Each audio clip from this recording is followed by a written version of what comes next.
여러분, 그리스도인들 가운데서 요나서를 하나의 그저 예화, 비유로 보는 사람들이 꽤 많이 있습니다.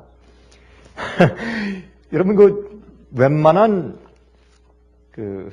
믿음이 없는 사람들이라면 그렇게 생각하는 것이 아마 당연할지도 모르겠습니다. 요나가 물속에 빠졌는데 큰 물고기 고래가 와서 턱 잡아먹었는데 물속이 뱃속에서 3일 동안 살았다. 거기서 기도하고 또 저쪽에 해변교에 와서 탁 토해냈다. 이런 얘기들을 누가 믿을 수 있겠습니까? 그런데 여러분, 사실 이 요나서를 실제적으로 믿지 아니하면 예수님을 부인하는 것이 됩니다. 여러분, 그 사실 아십니까? 여러분, 요나서에 있는 사실을 문맥 그대로 실제적으로 문자적으로 믿지 않는다면 그 사람은 예수님을 하나님으로 믿지 않는 사람입니다. 왜 그런가 한번 보십시다. 그 이유를 열왕기하 14장 25절을 보면 이런 말씀이 있어요. 열왕기하 14장 25절에 말씀하기를 이스라엘 하나님 여호와께서 그 종 가드헤벨 아미떼의 아들 선지자 요나로 하신 말씀과 같이 여로보암이 이스라엘 지경을 회복하되 하맛 어귀에서부터 아라바 바다까지 하였으니, 다시 말해서 구약 성경에 요나는 그냥 요나서만 기록한 한 사람이 아니라 그 당시에 하나님께서 사용하시던 하나의 정식 선지자였다. 그렇게 성경을 말씀하고 있습니다. 그는 이 여로보암 왕 시대에 있었던 선지자였습니다. 이사야가 선지자였던 것처럼 에스겔이 선지자고 엘리야가 선지자였던 것처럼 요나도 정식 선지자였습니다. 그리고 누가복음 11장 보세요. 누가복음 11장 29절과 30절을 보시면 다음과 같이 말씀되어 있습니다. 무리가 모였을 때에 예수께서 말씀하시되 이 세대는 악한 세대라. 표적을 구하되 요나의 표적밖에는 보일 표적이 없나니 요나가 니느웨 사람들에게 표적이 됨과 같이 인자도 이 세대에 그러하리라 그랬습니다. 그러므로 예수님께서 요나의 표적을 실제 표적으로 예수님께서 인용하시고 그 사실이 실제로 있었다는 사실을 말씀하셨습니다. 그러므로 만약에 요나서에 있는 그 사건들이 실제 있었던 사건인 것을 부인하면 여러분, 그 사람은 예수님을 부인하는 격이 되는 것입니다. 그렇죠? 예수님의 말씀을 부인하는 것이 됩니다. 또 마태복음 12장 보십시다. 마태복음 12장 39절부터 41절. 마태복음 12장 39절부터 41절에 다음과 같이 말씀드리겠습니다. 예수께서 대답하여 말씀하시되 악하고 음란한 세대가 표적을 구하나 선지자 요나의 표적밖에는 보일 표적이 없느니라. 요나가 밤낮 사흘을 큰 물고기 뱃속에 있었던 것 같이 인자도 밤낮 사흘을 땅속에 있으리라. 그렇죠? 예수님께서 요나가 물속에, 바다의 큰 물고기 뱃속에 3일 동안 있었던 것을 실제 사건으로 예수님께서 인정하시고 또 그것을 표상적으로 말씀하셨습니다. 그러므로 만약에 요나가 물고기 뱃속에 3일 동안 있었던 사실을 비유로만 이해한다면 그것은 예수의 말씀을 부인하는 격이 되는 것이라 그 말입니다. 심판 때에 니느웨 사람들이 일어나 이 세대 사람들을 정죄하리니 이는 그들이 요나의 전도를 듣고 회개하였음이니와 요나보다 더 큰 이가 여기 있으며 그랬어요. 그렇지 않습니까? 자, 이제 우리가 이렇게 이해한 다음에 이제 우리 요나서를 한번 읽어보도록 하십시다. 우리 다 같이 펴서 요나서 1장을 좀 펴서 좀 읽어보도록 하겠습니다.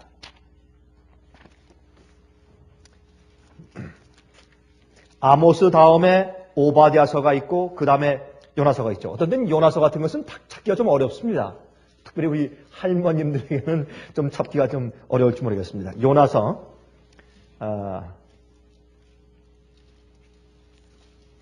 1장을 읽겠습니다. 한번 이 1장을 좀 다 함께 1장을 전부 한번 읽어보는 것이 좋겠습니다. 자, 제가 읽을 테니까 여러분 눈으로 잘 따라서 읽어주시기 바랍니다. 여호와의 말씀이 아미떼의 아들 요나에게 임하니라. 이르시되 너는 일어나 저 큰 성읍 니느웨로 가서 그것을 쳐서 외치라. 그 악독이 내 앞에 상달하였음이라 하시니라. 그러나 요나가 여호와의 낯을 피하려고 일어나 다시스로 도망하려 하여 욥바로 내려갔더니 마침 다시스로 가는 배를 만나니라. 여호와의 낯을 피하여 함께 다시스로 가려고 선가를 주고 배에 올라더라. 여호와께서 대풍을 바다 위에 내리심에 바다 가운데 폭풍이 시작하여 배가 거의 깨어지게 된지라. 사공이 두려워하여 각각 자기의 신을 부르고 또 배를 가볍게 하려고 그 가운데 물건을 바다에 던지니라. 그러나 요나는 배 밑층에 내려가서 누워 깊이 잠이 든지라. 선장이 나아가서 그에게 이르되 자는 자여 어찌 미뇨 일어나서 내 하나님께 구하라. 혹시 하나님이 우리를 생각하사 망하지 않게 하시리라 하니라.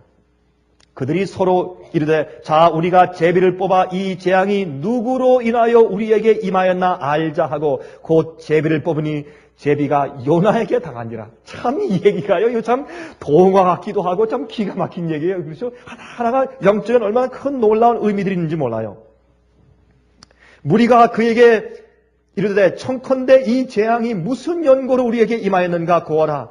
내 생업이 무엇이며 어디에서 왔으며 고국이 어디며 어느 민족에 속하였느냐.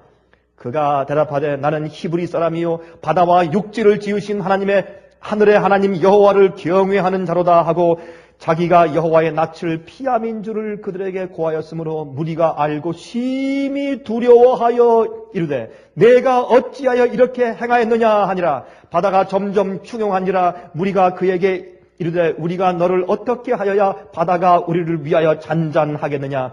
그가 대답하되 나를 들어 바다에 던지라. 그리하면 바다가 너희를 위하여 잔잔하리라. 너희가 이 큰 폭풍을 만난 것이 나의 연고인 줄을 내가 아노라 하니라.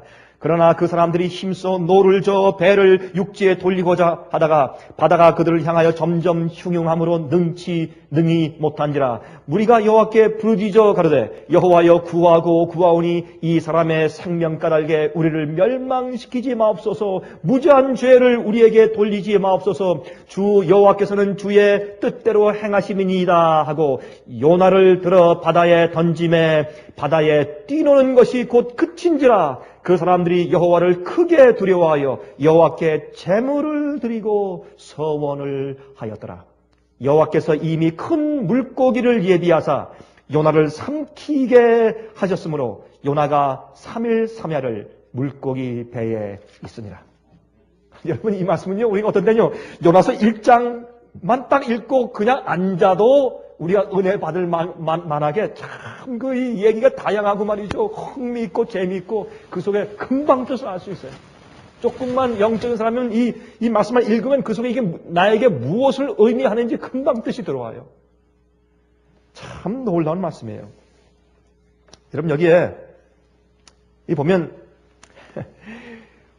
여기 보시면 하나님을 모르는 뱃사공들이요 요나보다 하나님을 더 잘 알아요. 그렇죠?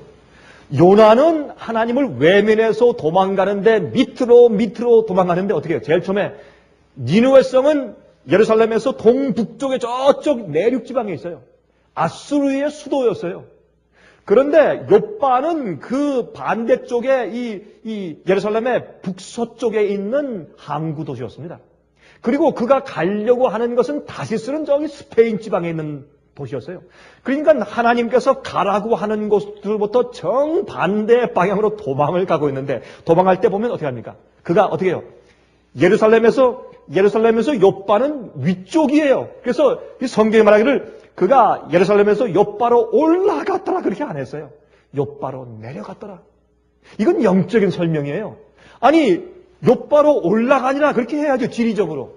그러나 성경은 그가 하나님을 떠나서 내려가는 것을 강조하기 위해서 어떻게 했습니까? 그는 욥바로 내려갔더라. 욥바로 내려갔어요. 그리고 선가를 주고 배에 올랐어요. 욥바로 내려갔어요. 거기서 또 배로 내려갔어요. 여러분 배로 내려가는데 어떻게 해요? 선가 돈을 주고 내려가요. 타락하는데도 여러분 돈 들어요. 여러분 타락하는데 돈 들어요. 여러분 교회 와서 연금 바치면 이 연금 바치기 싫어서 내가 교회 안 간다는 사람들 제가 보았습니다.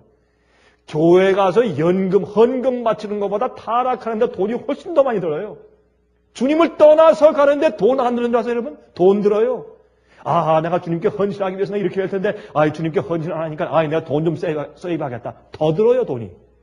선가를 주고 올랐어요. 그러니까 욥바로 내려갔다가 배로 내려갔어요. 거기서 끝나는 게 아니에요. 배 밑창으로 가요. 아니, 선가를 주고 올랐으면 배 위에 선실에 타야죠. 승객들이, 적어도 1등실은 안 타도 3등실은 타야죠. 어떻게 해요? 그러나 그가 하나님을 떠나서 도망가는 사람은요, 세상에 재미가 없어요. 여러분, 아무리 해보십시오. 여러분, 하나님 떠나가서 세상에서 재미를 누리려고 하면 해보십시오. 되는가? 그건 안 돼요. 재미가 없어요. 자꾸 마음 가운데 양심의 가책 때문에 재미를 볼 수가 없어요. 그러니까 내려가다 나중에 어떻게 해요? 짐만 실는 저기 화물선, 저 밑에 화물칸 밑에 가서 잠을 자고 있어요. 아니, 잠자려면 자기 백칸이나 자기 침대에서 잠을 자야죠. 저기 짐을 선적한 저 밑에 가서 아무도 없는데 양심의 가책은 있는지라 밑으로 내려가서 저 밑에서 잠을 자고 있어요. 바다에 흉흉하게 파도가 치든 배가 뒤집히든 이제 자기 양심의 소리를 견딜 수 없는 것이에요. 그가 저 밑에서 자기 마음을 달래기 위해서 하나님의 음성을 듣기 싫어서 주의 얼굴을 대하기가 무서우니까 저 밑에 가서 잠자고 있는 것입니다. 여러분, 하나님을 알던 사람이 타락하면요, 술을 더 많이 먹어요. 하나님을 알던 사람이 주님의 낯을 피해서 도망가면요, 그 사람은 마약을 더 많이 해요. 영적으로 성령의 은혜를 받았던 사람이 진리를 거절하고 나가면 더 완악해져요. 전 봤어요. 진리를, 빛을 거절한 사람은 더 악해져요. 요나가 그 모습을 우리에게 보여주는 것입니다. 왜 선지자 요나의 그 실수의 모습을 성경이 이렇게 한 성경을 할애해서 하나님께서 쓰셨느냐 하면 여러분과 저는 그런 생활을 살지 말라고 하시는 것입니다. 내려가고 내려간 요나입니다. 여러분, 그런데 여러분, 이 열왕기하 19장 36절을 보시면 아수르 왕 산헤립이 떠나 돌아가서 니느웨에 거하더니 그랬어요. 그래서 이 아수르 나라의 그 당시에 큰 대국이었죠. 여러분, 북방 이스라엘이 아수르의 침공을 받아가지고 그들이 다 망하고 전부 다 수많은 사람들이 다 끌려서 포로로 잡혀가고 고생을 했어요. 그리고 북방 이스라엘이 망해서 완전히 흩어져 없어져 버렸습니다. 누구를 통해서? 니느웨를 통해서. 아수르 지방의 그 힘 있는 군대를 통해서 그들이 망해버린 것이에요. 여러분 아십니까? 그런데 하나님께서 그 니느웨 성에게 먼저 가서 복음을 전했을 때 그들은 회개했는데 북방 이스라엘 백성들, 하나님의 교회는 회개치 않고 멸망했어요. 여러분, 이것은 무엇을 의미하는 거 아세요? 이것은 앞으로 말이죠. 하나님을 믿는 사람들 가운데서 잘못 믿다가 다 망하지만은 하나님을 잘 모르는 사람들이 마지막 회개의 음성을, 복음의 음성을 듣고 나와서 회개할 것을 상징하는 것이에요. 이런 이 요나의 시대에 있었던 이 니느웨 성이 회개한 일이 앞으로 세상에서 이루어질 것입니다. 주님을 믿는 사람들은 많이 멸망당할 것이에요. 왜? 그들이 주님의 말씀을 듣고 그대로 이행치 않기 때문에, 또 거짓 잘못된 믿음을 믿기 때문에. 그러나 회개한 이방 사람들은 많이 구원받게 될 것을 이 성경은 다시 우리에게 지금 말씀하고 있는 것입니다. 여러분, 그 당시 다시스는요, 스페인에 있는 한 도시인데, 거기 이 스페인에서부터 이쪽에 있는 곳에 오려면요, 물론 지중해를 타고서 이렇게 오다가 북아프리카를 들려서 또 이제 시내 반도에 있는 홍해, 그 다음에 나일강, 이런 그쪽에 있는 운하와 같은 강들을 통해서 이렇게 이리저리 돌았다가, 그 다음에 이쪽으로 올라오기 때문에, 이 다시스에서 이 팔레스타인 지방, 유대 지방, 아니면 북부 이스라엘 지방까지 오는 시간은 약 그 당시의 역사책에 의하면 3년 정도에 한 번 정도 들른다는 것입니다. 3년 정도에 한 번. 그런데 이 요나가 하나님 낯을 피해서 딱 욥바에 가니까 마침 다시스로 가는 배를 만난지라. 여러분, 하나님의 뜻을 어기고요, 자기 뜻대로 살려고 할 때 항상 핑계거리가 생기죠. 여러분, 핑계거리 생깁니까? 항상 진리를 부인하거나 하나님을 떠나서 자기 뜻대로 하려고 할 때 핑계거리가 생겨요. 여러분, 남들한테 변명할 때 핑계 없는 무덤이 없다 그러죠. 항상 변명할 거리가 잔뜩 있어요. 여러분 저기 법정에 가서요. 살인하는 사람들 가서 얘기 들어보세요. 사람 죽인 사람도 핑계거리가 다 있어요. 마침 다시스로 하는 배를 만난지라. 이게 주님의 뜻인 모양이다. 결국은 내가 안 가려고 하는데 결국은 주님께서 마음을 바꿔서 결국은 나보고 저기 스페인에 가서 좀 편하게 전도라고 하시는 모양이다. 그러면 그렇지. 마침 3년에 한 번씩 오는 배가 하필이면 요때 딱 올 게 뭐야? 주님의 뜻이지. 이렇게 한 겁니다. 여러분이시여, 주님의 뜻이 어떠한가 하는 것은 기록된 말씀으로 찾으세요.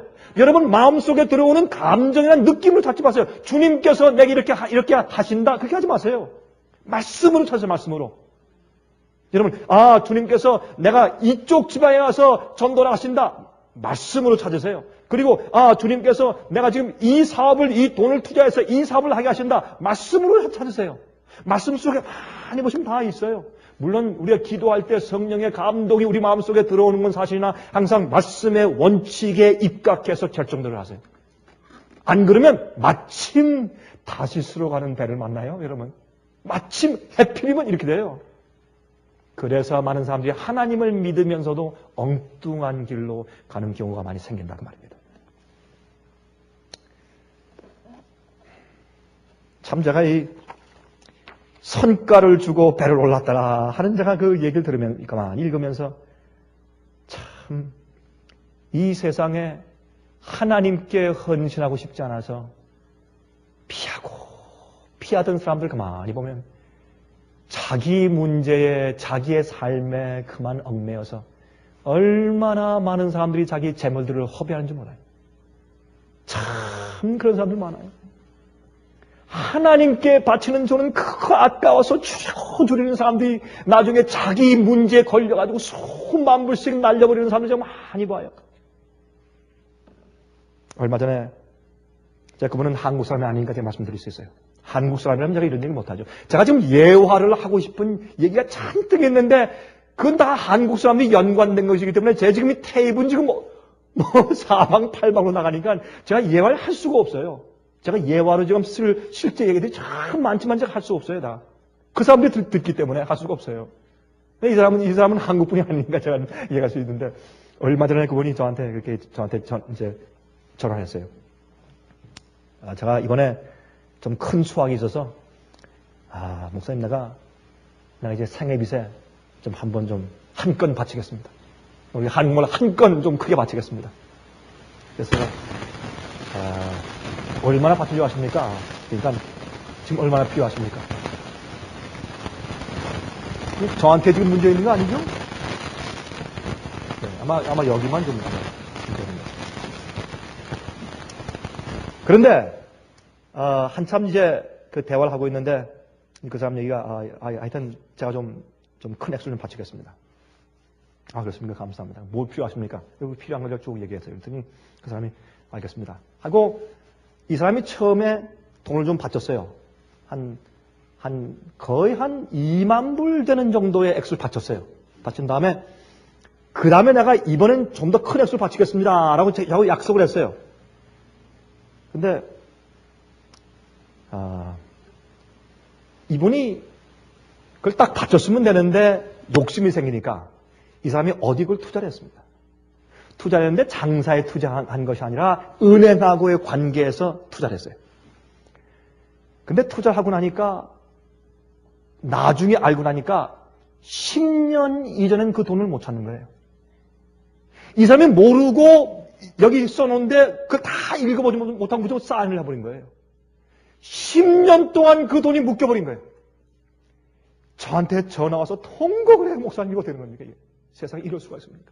내가 지금 수를 해도 됩니까? 수를 해도 소용이 없어요. 어차피 다큐멘트 사인을 했으니까. 그래서 그랬습니다. 형제요, 10년 안에 예수님 오십니다. 당신 돈은 이제 썩었습니다. 그랬어요. 그 사람이 우리 사업에 바치지 않은 것, 그건 아무 상관이 없어요. 그분이 안 드리면 다른 사람을 통해서 오실 거니까 전 상관이 없어요. 그거는 하나님이 하시는 거지 그 사람이 하는 거예요. 그 상관이 없는 거예요. 그러나 제가 그 사람한테 그랬어요. 여보시오, 당신은 그 돈을 물속에 버렸어, 당신은. 그래서 이 돈을 사랑하는 것은 일만하게 뿌리라고 성경을 말씀했지 않습니까? 당신의 그 많은 돈이 이제 물속에 던져버렸어요. 그러니까 전화로 저한테 울어요. 전화를 붙잡고. 부자가. 돈 있으면 뭘 해요? 여러분이시여, 타락하는데 돈이 들어요. 이건 우리 분명히 알아야 돼요. 하나님께 투자한 돈은 크게 열매를 맺어요.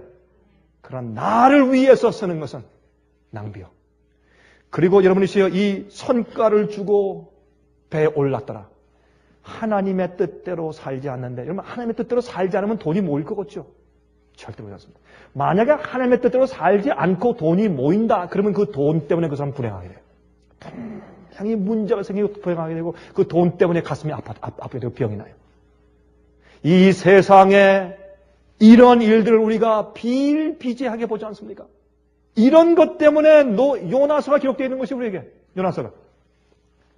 여러분, 배에 풍랑이 일었어요. 배에 풍랑이. 배에 풍랑이 일었는데 하나님께서 보내신 풍랑이요. 하나님께서 허락하신 풍랑이요. 여러분, 우리 성경 가운데 주님께서 그들을 심판하시니라, 주님께서 정죄하시니라, 주님께서 저주를 베푸시니라, 뭐 이런 말씀이 성경에 기록되어 있고 표현이 있어요. 그것은 하나님께서 하신 것보다 주님께서 허용하신 것이에요. 하나님께서 허용하시지 않는 일들이 세상에 생기지 않기 때문에. 여러분, 그런데 여기 풍랑을 보세요. 선원들은 죽게 되었다고 난리 치는데 요나는 배 밑바닥에 내려가서 깊이 잠을 자고 있어요. 이럴 수가 있어요? 양심의 소리를 잠재워야 하기 때문에. 여러분, 세상에 아시아에 쓰나미가 일어나고 엄청난 사건이 생기고 지지난주에 금요일 날 말이죠. 예? 바티칸에서 엄청난 요한계시록 17장의 예언 성취가 생기면서 교황의 한 사람의 죽음 앞에 온 세상 만국의 왕들과 대통령들과 종교 지도자들이 다 모여서 그들이 경배하는 놀라운 예언 성취가 일어남에도 불구하고 진리를 가진 빛을 가진 백성들은 저 밑에 내려가서 어떻게 해요? 예? 사람을 나르는 데도 가서 자면 또 몰라. 물건 나르는 데 가서 자는 거예요. 돈 버는 일에 잠자는 것이에요. 예? 물건을 더 축적하는 일에 잠자는 것이에요. 저 배 밑창에 내려가서 물건들과 함께 깊이 잠자고 있는 그리스도인들을 보는 것입니다. 이게 요나서예요. 여러분, 이것은 구원받는 사람들의 태도가 아니에요. 다른 사람들은 저런 걸 보면서 믿지 않는 사람들도 야, 세상이 끝이 다 됐는가? 내가 어떻게 해야 되는가? 하는 두려움의 말을 다 전달하고 표현하는데 믿는 자들은 저 밑에 내려가서 물건들과 함께 잠을 자고 있어요. 양심의 소리를 잠재우는 것입니다.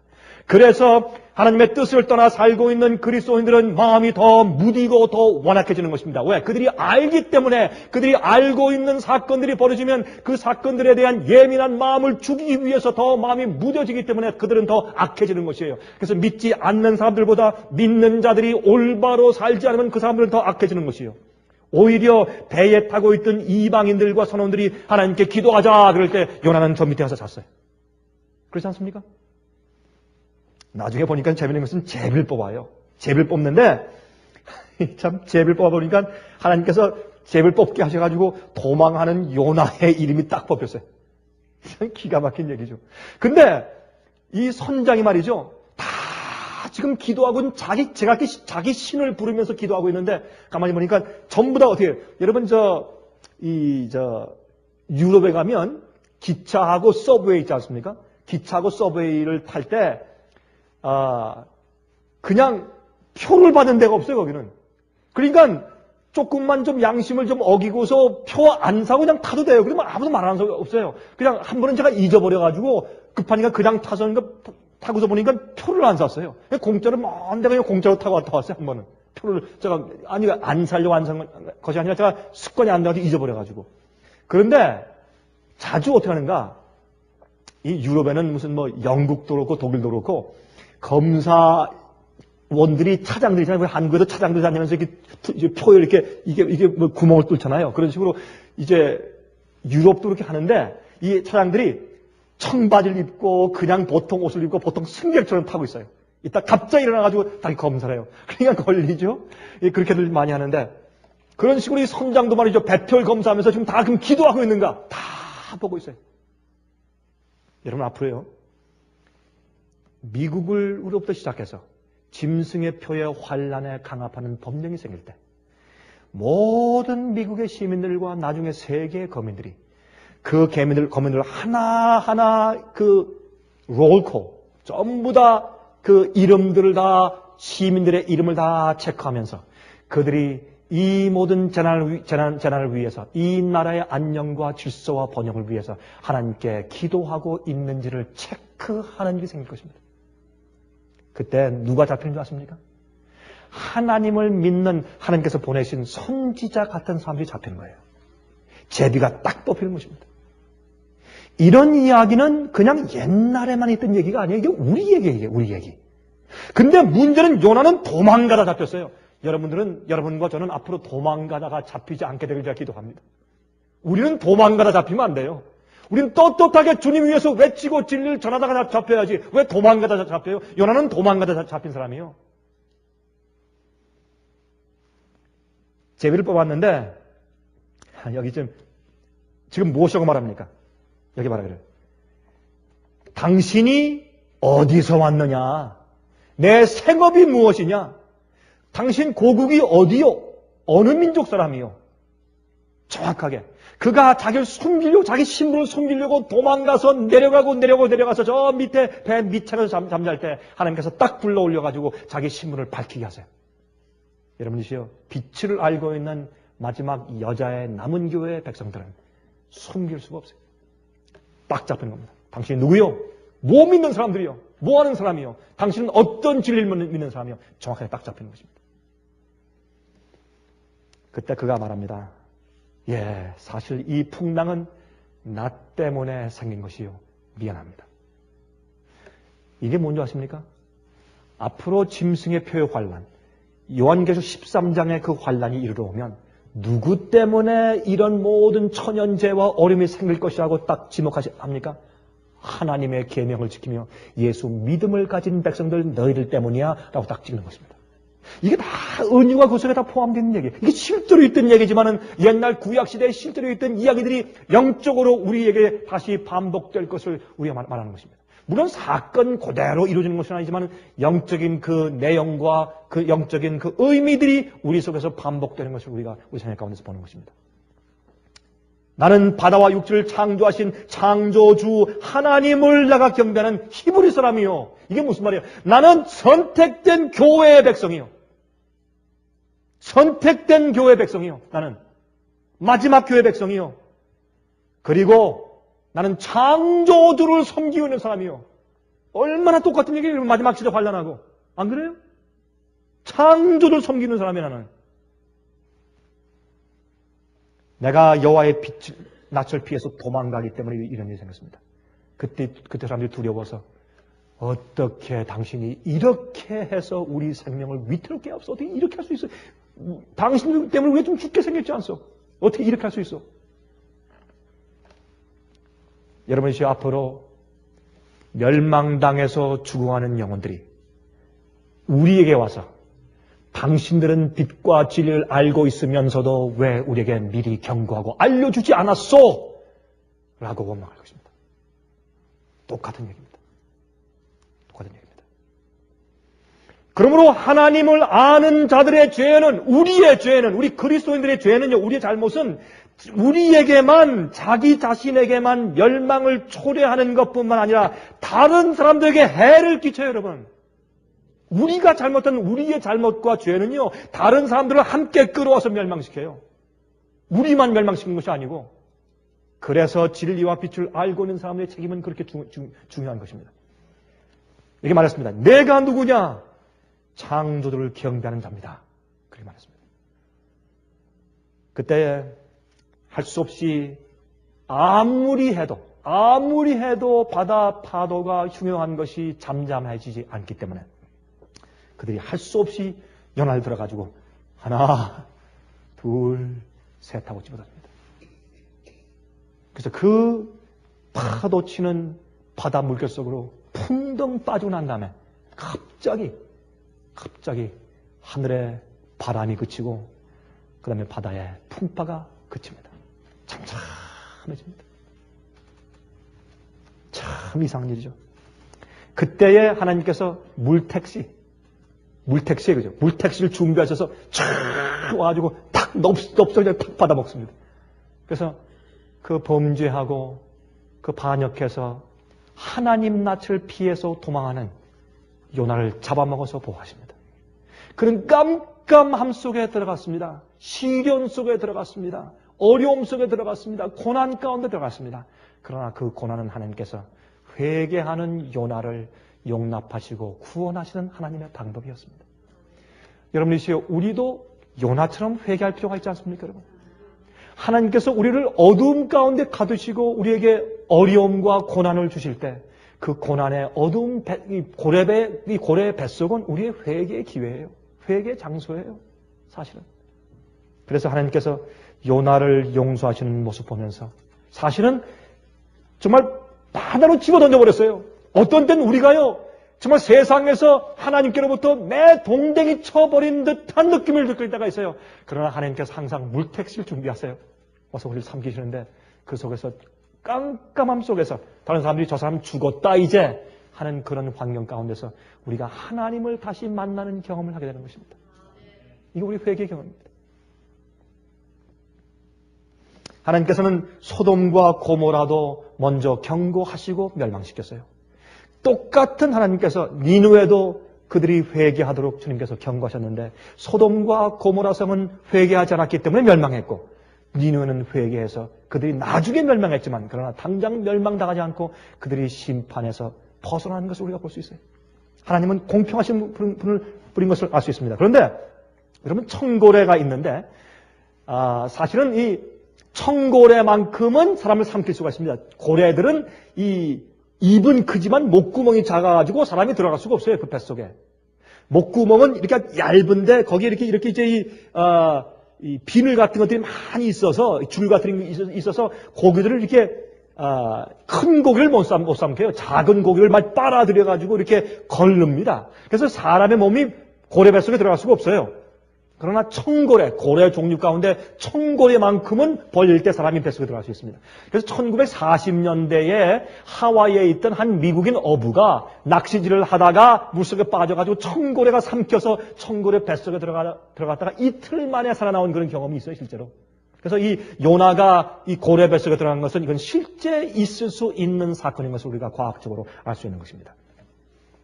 그런데 여러분, 2장을 읽어보시면 2장은 참 재밌어요.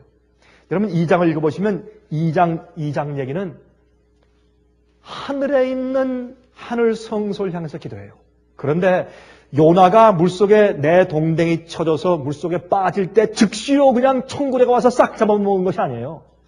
요나가 빠지는데 물속에 풍덩 빠져서 물속에 들어가고 내려가고 내려가서 나중에 미역 같은 바다의 해초가 그의 얼굴에 몸을 다 감싸서 이제 숨이 턱턱 막히고 이제 더 이상 이제 공기가 없어서 완전히 죽었구나 하는 그때에 저 바다 밑바닥까지 내려갔을 때 그때 하나님께서 회개하는 요나를 보시고 그때 얼른 고래를 예비했다가 물택시가 와서 그를 태운 것입니다. 여러분, 바다 밑속도 깊죠? 산보다 더 깊어요, 바다 밑속은. 그 깊은 바다 밑속까지 빠져들어가는 것입니다. 그때 고래가 와서 그를 잡았습니다. 여러분, 이 요나서 2장을 보시면 그 요나서 2장 가운데 있는 말씀 가운데 이런 말씀이 있어요. 자, 여러분 4절 보세요. 4절 보시면 내가 말하기를 내가 주의 목전에서 쫓겨났을지라도 다시 주의 성전을 바라보겠다 하였나이다. 하늘에 있는 성소를 바라봤어요. 성소는 죄인들을 위해서 구속하시는 중보에 기도하는 곳이라는 것을 그 알았어요. 그래서 그는 그 하늘의 성소를 향해서 자기 영혼을 위해서 하나님께 기도했어요. 그러면서 5절부터 물이 나를 둘렀으되 영혼까지 하였사오며 깊음이 나를 애웠고 바다풀이 내 머리를 쌌나이다. 내가 산의 뿌리까지 내려갔사오며 저기 바다 밑에 저 바다 밑 산의 뿌리까지 그 밑에까지 내려갔어요. 내려갔사오며 땅이 그 빗장으로 나를 오래도록 막았사오나 나의 하나님 여호와여 주께서 내 생명을 구덩이에서 건지셨나이다. 다시 말해서 그의 몸이 깊이 빠져서 저 바다 거의 밑바닥까지 가게 되었을 때, 바다의 해초가 그의 머리를 다 휘감았을 때 하나님께서 그의 몸을 이 고기를 통해서 구원하신 것을 여기에 볼 수 있게 되는 것입니다. 거기에서 이 물고기 뱃속에서 그가 3일 동안 그가 회개합니다. 깊이 하나님께 회개합니다. 회개하는데 여러분, 우리의 회개의 깊이에는 단계가 있습니다. 여러분이 고린도 전서를 보면 다시 회개할 필요가 없는 회개라는 말이 나와요. 다시 후회할 필요가 없는 회개. 그거는 한번 회개한 다음에 다시는 옛적 길로 가지 않는 회개로 말이에요. 더 이상 죄를 뉘우칠 필요가 없을 정도까지의 회개로 말이에요. 그런 회개가 있어요. 우리의 회개는 상당히 처음엔 피상적이에요. 나중에 우리 회개가 깊어져서 나중엔 더 이상 회개할 그런 것이 없을 정도까지 하는 회개까지 우리가 이뤄야 합니다. 그런데 요나가요, 뱃속에서 이 물고기 뱃속에서 회개한 다음에 나중에 니느웨 성에 갔다가 나중에 하나님을 향해서 또 화를 냅니까? 또 화를 냅니다. 우리 그 장면을 같이 좀 읽어보도록 하십시다. 자, 먼저 3장에 가서 말이죠, 니느웨한테 가서 외쳤는데 니느웨 성을 돌면서 이 골목골목을 돌면서 전도하는데 3일길 걸려요. 3일길 걸린다 그랬어요. 3일길. 그래서 전도했습니다. 전도하는데 웬걸요? 전도했는데 사실은 정말 그 영혼들을 정말 사랑해서 전도한 것보다 그냥 전도했는데도 사람들이 회개했어요. 왜요? 진리를 전하면 그 진리를 사용하시는 분은 하나님이시기 때문에, 성령이시기 때문에. 전도하니까 왕이 그만 베옷을 입고 재를 머리에 뿌리고, 그러니까 온 백성들이 전부 다 회개하면서 그들이 돌이켰습니다. 돌이켰어요. 근데 왜 그랬을까요? 이 니느웨 성이 가지고 있던 하나의 전설 가운데 하나가 뭐냐면 이 니느웨 도성에 들어가는 도성 입구에 말이죠, 큰 물고기를 이렇게 그린 그런 우상 같은 것이 옛날에 있었대요. 그러니까 물고기를 섬기는데 그들이 섬기는 우상들 가운데 하나가 물고기였어요. 그런데 어부들이 이렇게 이제 그물을 치고서 이제 바다에서 이제 고기를 잡고 있는데 갑자기 큰 고래가 쫙 밀려오더니 그다음에 그 이제 해변가에 와서 쫙 대더니 입을 딱 벌리니까 한 사람이 탁 걸어 나온단 말입니다. 예? 그 소문이 퍼졌겠어요? 그 소문이 퍼져서 니느웨 성까지 간 겁니다. 가니까 물고기 뱃속에서 나온 사람이다. 이러니까 온 백성들이 하나님이 보냈다 이거예요. 하나님께서 한 백성을 구원하기 위해서 그런 기적도 다 행하셨어요. 그래서 온 왕과 온 백성들이 저분은 하나님이 보낸 기별이기 때문에 우리가 회개하자. 그들의 모든 우상 숭배와 그들의 모든 잘못들을 회개하고 한동안 그 나라에 개혁이 있었습니다. 부흥이 있었습니다. 그래서 옛날에 이제 이 점토판에 있는 그 주위에 있는 점토판을 발견한 사람들에 의하면 그 당시 그 시기에 이 이름도 모르게 이상한 종교에 의해서 니느웨 성에 큰 어떤 부흥과 개혁이 있었다는 것을 지금도 역사적으로 기록하고 있는 것입니다. 그들이 회개했어요. 여러분, 그런데 이렇게 니느웨 성이 회개했는데도 북방 이스라엘은 회개하지 않고 그들이 멸망합니다. 참 이상해요. 자, 그런데 요나서 4장을 보십시다. 이제 요나서 4장 1절과 2절을 읽습니다. 요나서 4장 1절과 2절.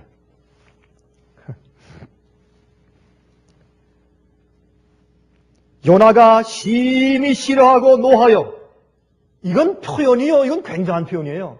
그가 전도하고 나서 저기 니느웨 성 저쪽 그 뒤쪽에 있는 그 언덕에 딱 올라가서 이제 팔짱을 끼고 이제 하나님께서 유황불을 내릴 텐데 한번 좀 구경 좀 하자. 멋지게.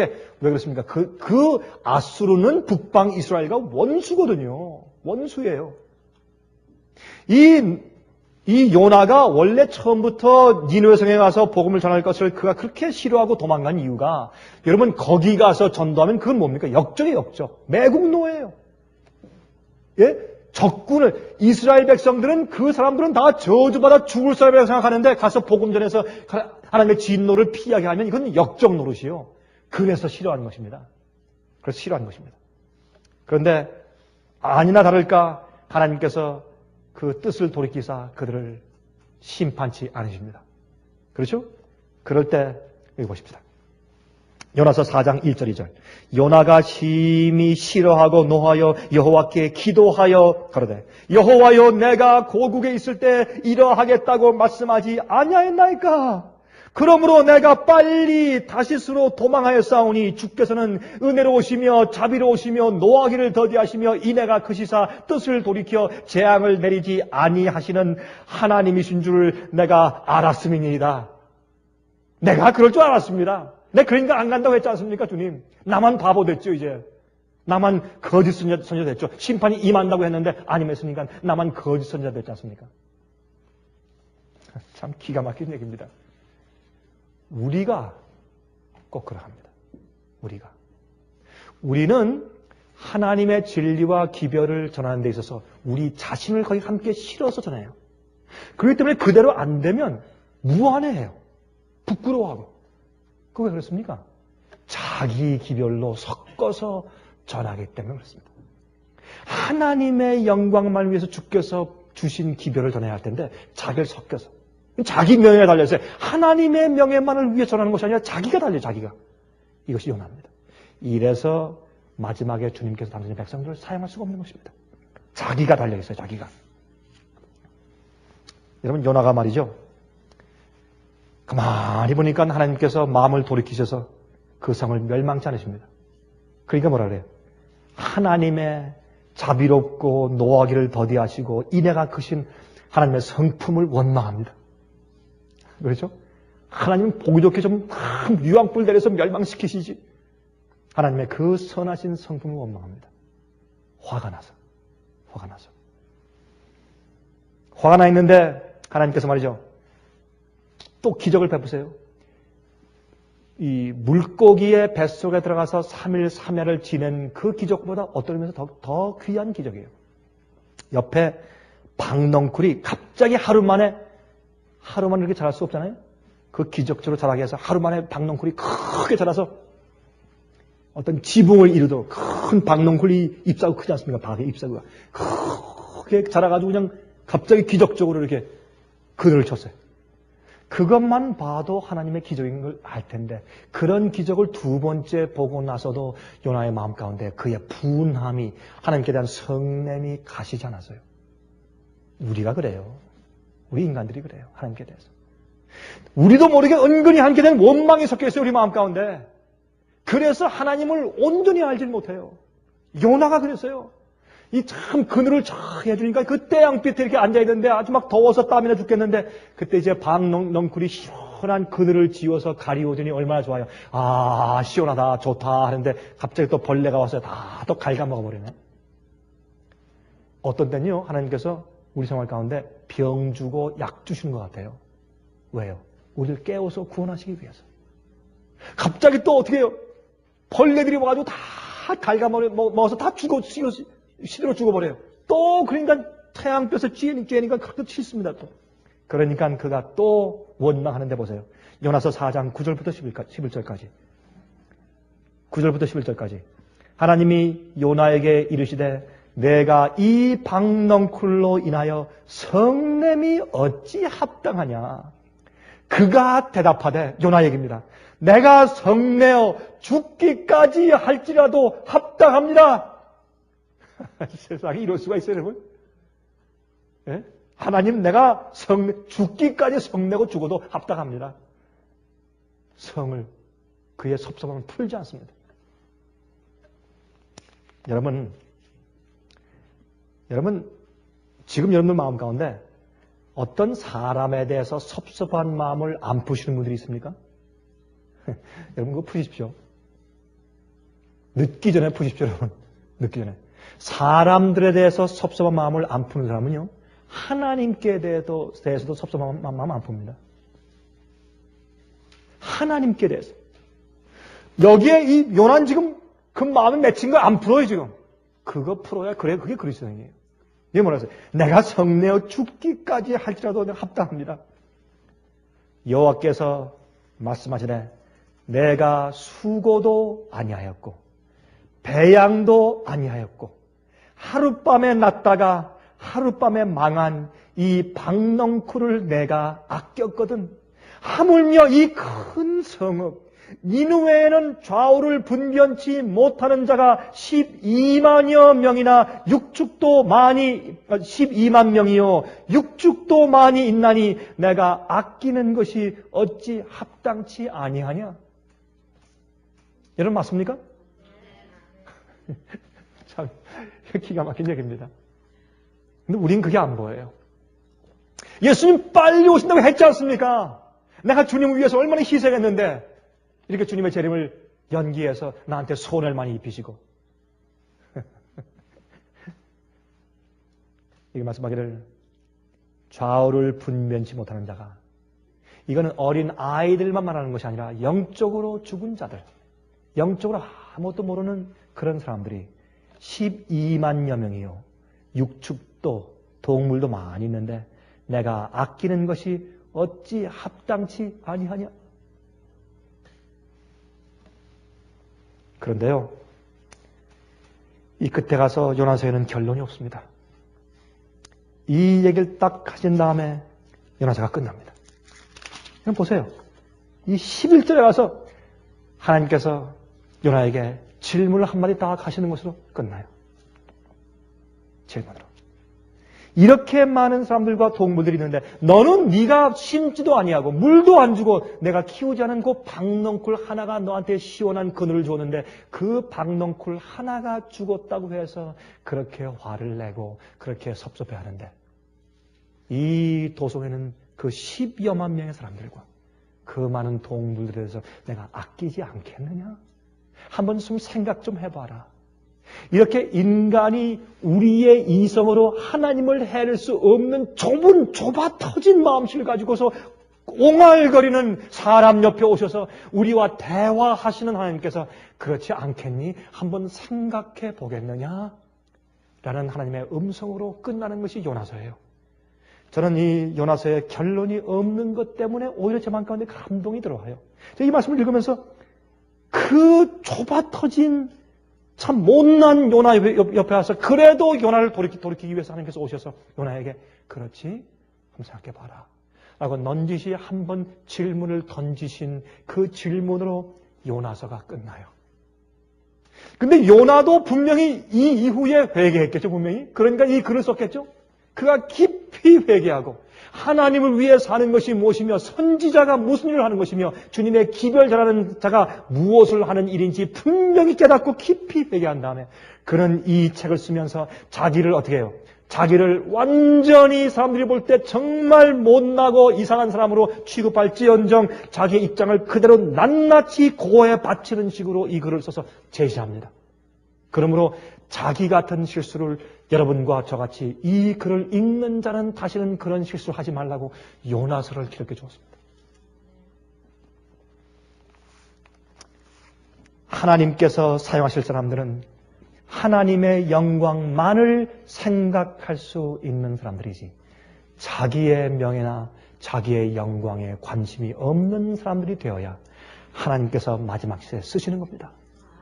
이사야 43장 7절 보시면 다음과 같은 말씀이 있어요. 무릇 내 이름으로 일컫는 자 곧 내가 내 영광을 위하여 창조한 자를 오게 하라. 그들을 내가 지었고 만들었느니라. 옛날은 하나님께서 아브라함의 자손들을 택해서 주님께서 그렇게 말씀했지만 지금은 하나님께서 성령으로 우리를 지으시고 계세요. 성령으로 우리 마음을 계속 지으시고 계세요. 창조하고 계세요. 어떻게? 하나님의 영광을 위해서 살 자들을 만들고 있습니다. 그런 자들이 준비되면 이제 바벨론에서 백성들이 나오라고 하는 회개의 기별을 전할 수 있게 되는 것입니다. 요나서에 있는 기별이 여러분과 저를 새로운 사람 만들게 되시기를 간절히 바랍니다.